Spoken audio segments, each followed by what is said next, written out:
Hello, good morning students. आज मैं आपको हमारा जो चैप्टर 7A था, जो वर्ग 7वां ए, जिसके अंतर्गत हम हैलोजन का अध्ययन कर रहे थे, और अभी तक के जो 2 लेक्चर मैंने आपको भेजे थे उसके अंतर्गत मैंने आपको जितने भी हैलोजन्स हैं उनके भौतिक गुणों के बारे में आपको बताया था। आज हम उसके रासायनिक गुणों का अध्ययन करेंगे।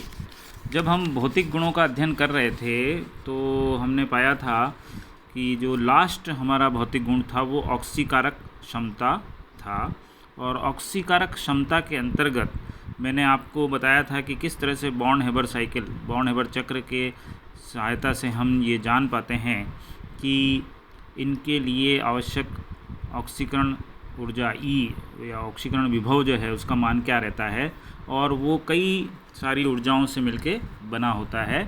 और लास्ट में हमने ये पाया था कि E will be equal to half HF plus half HV plus half HD minus electron बंधुता माइनस हीट ऑफ हाइड्रेशन। ये सभी ऊर्जाएं जब हम एक साथ जोड़ते हैं और उसके बाद हमें पता लगता है कि जो फ्लोरीन है उसके लिए जो है ऑक्सीकरण विभव E का मान सर्वाधिक होता है -186.6। उसके बाद में क्लोरीन का, फिर फ्लोरीन, फिर आयोडीन। इस तरह से ये जो है क्रम चलता है। और ये जो ऑक्सीकरण विभव है ये हमें बताता है कि किस तरह से हम वर्ग में जब ऊपर से नीचे जाते हैं तो ये घटता जाता है। तो फ्लोरीन सबसे शक्तिशाली ऑक्सीकारक पदार्थ होता है और आयोडीन सबसे जो है कम ऑक्सीकारक पदार्थ होता है। तो ये थे भौतिक गुण। अब हम पढ़ेंगे आज रासायनिक गुण। और रासायनिक गुण के अंदर जो पहला गुण है वो है धातु तथा अधातुओं के साथ क्रिया। जब कभी भी हम गुणों की बात करते हैं तो हम उसमें आवर्तिता के बारे में डिस्कस करते हैं, यानी पीरियोडिसिटी। पीरियोडिसिटी क्या होती है? पीरियोडिसिटी को हम 2 तरह से जो है जानते हैं। पहला, वर्ग में ऊपर से नीचे जाने पर किस तरह से उस गुण में परिवर्तन आ रहा है। तो पीरियोडिसिटी के अंतर्गत वर्ग से वर्ग में ऊपर से नीचे जाएंगे। और दूसरा, हम आवर्त में बाएं से दाएं जाते हैं। तो कभी भी आवर्त में जब बाएं से दाएं जाएंगे तो उस गुण में क्या परिवर्तन आ रहा है, वो बढ़ रहा है कि घट रहा है। इसी तरह से वर्ग में ऊपर से नीचे जाने पर वो बढ़ रहा है या घट रहा है। ये जो है वो आवर्तिता यानी पीरियोडिसिटी कहलाती है। तो यहाँ जब हम वर्ग 7A की बात करेंगे तो यहाँ तो केवल वर्ग है, आवर्त की बात ही नहीं है। तो हम केवल मात्र जो आवर्तिता का अध्ययन करेंगे वो वर्ग में ऊपर से नीचे जाने पर किसी भी गुण में आए हुए परिवर्तन का अध्ययन करेंगे। तो सबसे पहली बात हम करते हैं कि जितने भी हैलोजन्स हैं वो किस तरह से धातु और अधातु के साथ में क्रिया करते हैं। तो सभी हैलोजन धातु और अधातुओं के साथ क्रिया करके हैलाइड बनाते हैं। और हैलाइड में भी आप देखेंगे फ्लोरीन जो है वो सभी के साथ में फ्लोराइड बनाने में सक्षम है, क्योंकि उसकी विद्युत ऋणता सर्वाधिक होती है। तो जिसकी विद्युत ऋणता सर्वाधिक होती है वो किसी के साथ भी धनायन के साथ में जो है मिलकर जो है फ्लोराइड बना सकता है। लेकिन जब हम वर्ग में ऊपर से नीचे जाएंगे, फ्लोरीन से जब क्लोरीन की क्रियाशीलता का तुलना करेंगे तो पाएंगे क्लोरीन की जो क्रियाशीलता है वो फ्लोरीन से कम है। और इसी तरह से ब्रोमीन की और भी कम है, और सबसे कम जो है वो किसकी होती है? आयोडीन की। तो आप देखेंगे कि SF6 बनेगा, यानी सल्फ़र जो है वो फ्लोरीन के 6 अणुओं के साथ में क्रिया कर सकता है। वो सल्फ़र जो है वो क्लोरीन के 4 अणुओं के साथ में क्रिया करेगा और ब्रोमीन के 2। ऐसा क्यों हो रहा है? क्योंकि फ्लोराइड जो है बहुत छोटा होता है साइज़ में, तो इसके लिए 6 अणु सल्फ़र के आसपास जो है जुड़ सकते हैं। क्लोरीन थोड़ा फ्लोरीन से बड़ा होने की वजह से 4 अणु जुड़ेंगे, ब्रोमीन और भी बड़ा हो गया तो केवल 2 ही जो है सल्फ़र के साथ जुड़ पाएंगे। और आयोडीन जो है वो सल्फ़र के साथ में क्रिया नहीं कर पाता है। तो हैलोजन्स के अंदर वर्ग में ऊपर से नीचे जाने पर धातुओं के साथ में उनकी जो क्रिया है, धातु और अधातु के साथ में, उसमें जो है कमी आती है, क्रियाशीलता में कमी आती है। इसी तरह से दूसरा जो यहाँ पे रासायनिक गुण बताया गया है वो है जल के साथ क्रिया। जब हैलोजन की जल के साथ क्रिया कराई जाती है तो ऑक्सो एसिड बनता है और साथ ही हैलोजन एसिड बनता है। लेकिन ये जो क्रिया है वो फ्लोरीन के द्वारा ही संभव है। जैसे जैसे वर्ग में नीचे जाएंगे क्लोरीन और ब्रोमीन की क्रिया इस तरह से कम होगी और आयोडीन की क्रिया तो बिल्कुल भी नहीं होती है। तो हैलोजन के साथ जब क्रिया होती है पानी की तो HOX और HX यानी हैलोजन एसिड और ऑक्सी एसिड बनता है। और ये क्रिया चूँकि फ्लोरीन की क्रियाशीलता अधिक है तो वो आसानी से कर पाती है, शेष की जो क्रिया पानी के साथ होती है बहुत कम होती है। हाइड्रोकार्बन के साथ क्रिया का अगर अध्ययन करें तो हम पाते हैं कि सभी हैलोजन जो हैं वो हाइड्रोकार्बन के साथ में क्रिया करते हैं और वर्ग में ऊपर से नीचे जाने पर ये क्रियाशीलता भी जो है घटेगी। परमाणु क्रमांक बढ़ने पर हाइड्रोकार्बन के साथ होने वाली जो क्रिया है उसकी क्रियाशीलता घटती जाती है। फ्लोरीन के साथ में अगर हम क्रिया को देखें हाइड्रोकार्बन की तो मीथेन जो है वो फ्लोरीन के साथ क्रिया करके कार्बन मुक्त हो जाता है और हमें हाइड्रोफ्लोरिक एसिड मिलता है। तो हमेशा हाइड्रोजन जो है वो फ्लोरीन के साथ में जुड़ जाती है। इसी तरह से जब मीथेन की क्लोरीन से क्रिया कराते हैं तो हमें कार्बन टेट्राक्लोराइड मिलता है और HCl मिलता है। तो ब्रोमीन जो है इस प्रकार की प्रतिस्थापन क्रिया देती है, ये डिस्प्लेसमेंट रिएक्शन है। और यहाँ देख रहे हैं हाइड्रोजन जो है वो क्लोरीन के साथ में डिस्प्लेस हो गई थी। ब्रोमीन में भी ऐसा ही होगा, लेकिन जो रेट ऑफ रिएक्शन है वो थोड़ी सी कम हो जाती है। तो आयोडीन जो है वो हाइड्रोजन के साथ में क्रिया हाइड्रोकार्बन के साथ में क्रिया नहीं कर पाती है। अब हम बात करें चौथे गुण की, रासायनिक गुण की, वो है इनकी रिएक्टिविटी की, कि ये जितने भी तत्व हैं बहुत ही क्रियाशील है। क्रियाशील क्यों हैं? क्योंकि इन्हें अपना अष्टक पूरा करना होता है। इनके अष्टक में 7 इलेक्ट्रॉन है और उसे 1 इलेक्ट्रॉन को पाने के लिए ये जल्दी से किसी के साथ भी क्रिया कर लेते हैं। और अभी तक जितने तत्व ज्ञात हैं उनमें से फ्लोरीन की क्रियाशीलता सर्वाधिक होती है।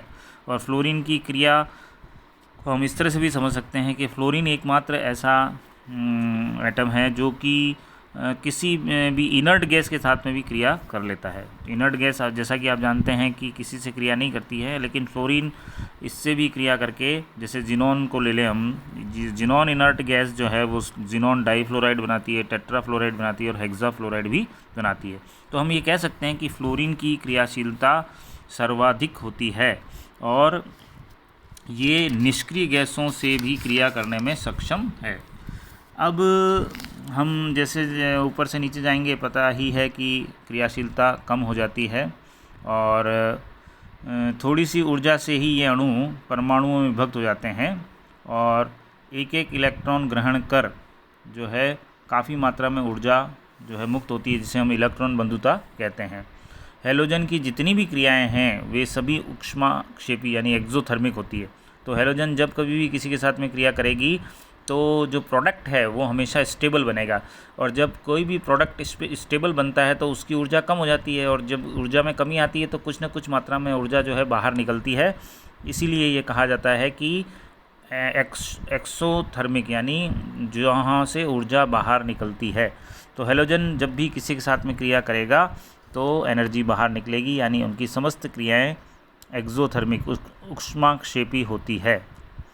फिर उसके बाद में ऑक्सीजन के अतिरिक्त सभी तत्वों से, फ्लोरीन, ऑक्सीजन, नाइट्रोजन तथा कार्बन के अतिरिक्त सभी, मतलब अगर हम देखें सबकी अलग अलग, तो ऑक्सीजन के अतिरिक्त फ्लोरीन सबसे क्रिया करती है और ऑक्सीजन, नाइट्रोजन तथा कार्बन के अतिरिक्त सभी तत्वों से आयोडीन ऊष्मा निकालते हुए क्रिया करती है। मतलब एक दो तत्व ऐसे हैं जहाँ पे ऊष्माक्षेपी क्रिया नहीं होती, अदरवाइज़ सभी से जब ये क्रिया करती हैं तो हमें स्टेबल प्रोडक्ट मिलता है, और जब प्रोडक्ट स्टेबल होगा तो ऊर्जा बाहर निकलेगी। और ये जो नीचे आपको टेबल बता रखी है इसके अंदर बताया है कि इनकी डिसोसिएशन एनर्जी यानी वियोजन ऊर्जा कितनी होती है। तो फ्लोरीन की वियोजन ऊर्जा 38 किलो कैलोरी, उसके बाद में 57.2, क्लोरीन की 53.4 और आयोडीन की 51 होती है। अधिक विद्युत ऋणता होने के कारण हैलोजन दूसरे तत्वों से इलेक्ट्रॉन लेकर स्वयं अपचयित हो जाते हैं। इस प्रकार हैलोजन ऑक्सीकारक का काम करते हैं। जितनी अधिक इलेक्ट्रॉन लेने की प्रवृत्ति किसी भी तत्व में पाई जाएगी वह उतना ही प्रबल ऑक्सीकारक होता है।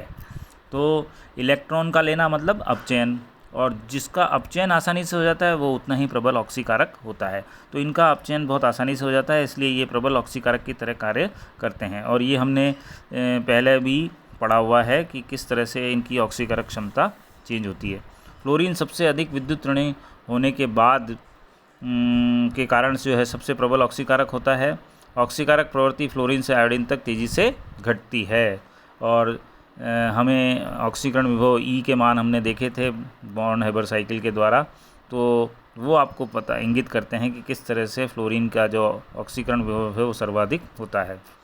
और नीचे इसके ऑक्सीकरण विभव को और दर्शाया गया है। फ्लोरीन का प्लस 2.87, क्लोरीन का प्लस 1.36, ब्रोमीन का प्लस 1.09 और आयोडीन का प्लस 0.54 होता है। प्रत्येक हेलोजन अपने से अधिक परमाणु भार वाले हेलोजन को उसके लवणों में से विस्थापित कर देती है। तो डिस्प्लेसमेंट रिएक्शन इसके द्वारा होते हैं। और संगत हैलाइडों से क्लोरीन, ब्रोमीन एवं आयोडीन को फ्लोरीन द्वारा हम रिप्लेस कर सकते हैं, क्योंकि फ्लोरीन की विद्युत ऋणता सर्वाधिक होती है। अगर हमारे पास ब्रोमीन और आयोडीन है तो वो क्लोरीन के द्वारा विस्थापित हो जाती है, आयोडीन को ब्रोमीन के द्वारा विस्थापित किया जा सकता है। तो इस तरह से इंटर हेलोजन कंपाउंड के अंदर आपस में हेलोजन ही एक दूसरे को विस्थापित कर देते हैं। तो आयोडीन किसी भी हैलाइड का ऑक्सीकरण करने में असमर्थ है। इस गुण द्वारा इस कथन की भी पुष्टि होती है कि ऑक्सीकारक प्रवृत्ति जो है वो फ्लोरीन से आयोडीन तक जाने पर घटती है। तो आज हमने इस लेक्चर के अंदर जो है 4 रासायनिक गुणों का अध्ययन किया। पहला धातु और अधातु के साथ क्रिया, फिर पानी के साथ में क्रिया, हाइड्रोकार्बन के साथ में क्रिया, और लास्ट में हमने जनरल जो इसकी रिएक्टिविटी है उसके बारे में अध्ययन किया। और ये पाया कि फ्लोरीन जो है पूरी पीरियोडिक टेबल में सर्वाधिक रिएक्टिविटी दर्शाता है और ये इनर्ट गैसेस के साथ में भी रिएक्शन करने में सक्षम है। अब जो अगला लेक्चर होगा उसमें मैं आपको हाइड्रोजन हैलाइड के बारे में बताऊंगा और ये किस तरह से रिएक्शन होती है। यहाँ पर भी हम बॉर्न हेबर साइकिल का सहारा लेकर बताएंगे कि जो हाइड्रोजन हैलाइड बनते हैं उनकी जल संयोजन ऊष्मा, आयनीकरण ऊष्मा क्या होती है। अब चायक गुण के बारे में भी अध्ययन करेंगे, लेकिन वो अगली बार में। आज के लिए इतना ही। Thank you.